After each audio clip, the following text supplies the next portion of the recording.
Hello friends, ఈరోజు simple and టేస్టీగా chicken ఎలా చేయాలో చూసేద్దాం. ఫస్ట్ సన్నగా కట్ చేసుకున్న ఆనియన్స్, పచ్చిమిర్చి, కొత్తిమీర తీసుకొని కట్ చేసి పెట్టుకోండి. ఇప్పుడు స్టవ్ పైన ఒక గిన్నె పెట్టుకొని అందులో 2 టేబుల్ స్పూన్లు ఆయిల్ వేసి ఆనియన్స్ వేయండి. నేను 1/2 kg చికెన్తో చూపిస్తున్నానండి. ఇప్పుడు పచ్చిమిర్చి వేసుకొని మిక్సీ కలపండి. 2 మినిట్స్ ఆయిల్లో అలా కలుపుకొని మూత పెట్టేసుకోండి. ఒక 5 మినిట్స్ అలా వదిలేసేయండి.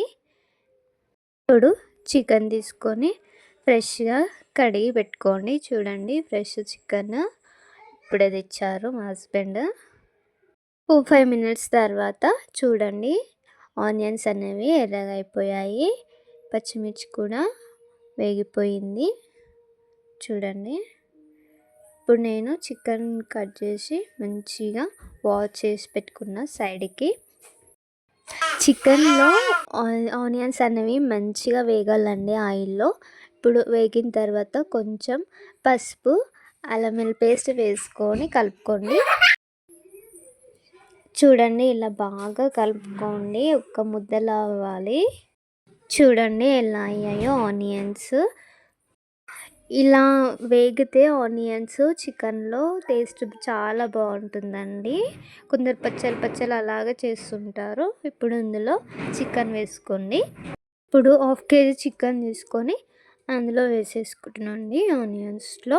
ఇప్పుడు అల్లం వెల్లుల్లి పేస్ట్ చాలా మంచిగా పడుతుంది ముక్కలకి.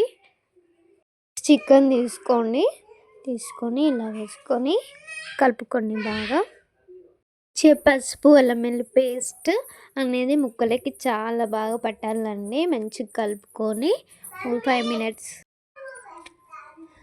చూడండి, బాగా మిక్స్ చేసుకోండి. చికెన్ ముక్కలకి అనేవి బాగా పడుతుంది. మనం ఫస్ట్ చికెన్లో ఉప్పు, కారం, అల్లం పేస్ట్, పసుపు వేసుకొని మ్యారినేట్ చేసుకోవచ్చు అండి. కానీ అలా కంటే ఇలా బాగుంటుంది. మినిట్స్ తర్వాత చూడండి, ముక్కలు అనేవి ఆల్మోస్ట్ ఉడికిపోతూనే ఉన్నాయి. ఇప్పుడు మళ్ళీ ఒకసారి కలుపుకొని చూడండి, ఇలా కలుపుకొని ఇప్పుడు తగినంత కారం, 2 టేబుల్ స్పూన్ల కారం, ఉప్పు సరిపడంత ఉప్పు వేసుకొని కొంచెం ధనియాల పొడి, ఇందులో టమాటాలు మిక్స్ చేసుకొని వేసుకోండి. చాలా బాగా టేస్ట్ అవుతుంది. టమాటా ప్యూరీ వేసుకున్నాక వాటర్ అవసరం లేదండి. వాటర్ వేసుకోకుండా చాలా బాగా టేస్ట్ వస్తుంది. గ్రేవీ అయిపోతుంది కర్రీ కూడా. టమాటా ప్యూరీ వేసుకొని కలుపుకొని 5 మినిట్స్ మళ్ళీ మూత పెట్టుకొని మగ్గించుకోండి. చూడండి,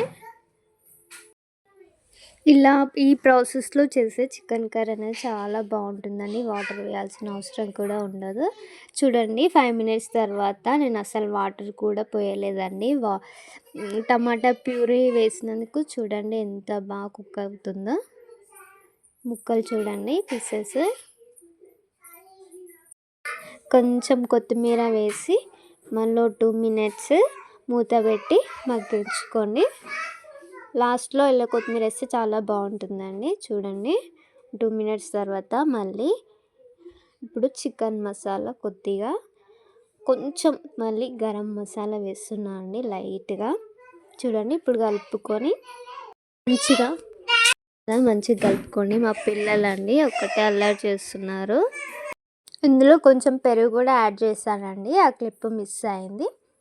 లాస్ట్లో కొంచెం కొత్తిమీర వేసి మూత పెట్టేసుకొని 2 మినిట్స్ ఉంచేస్తే కర్రీ అనేది రెడీ అయిపోతుంది.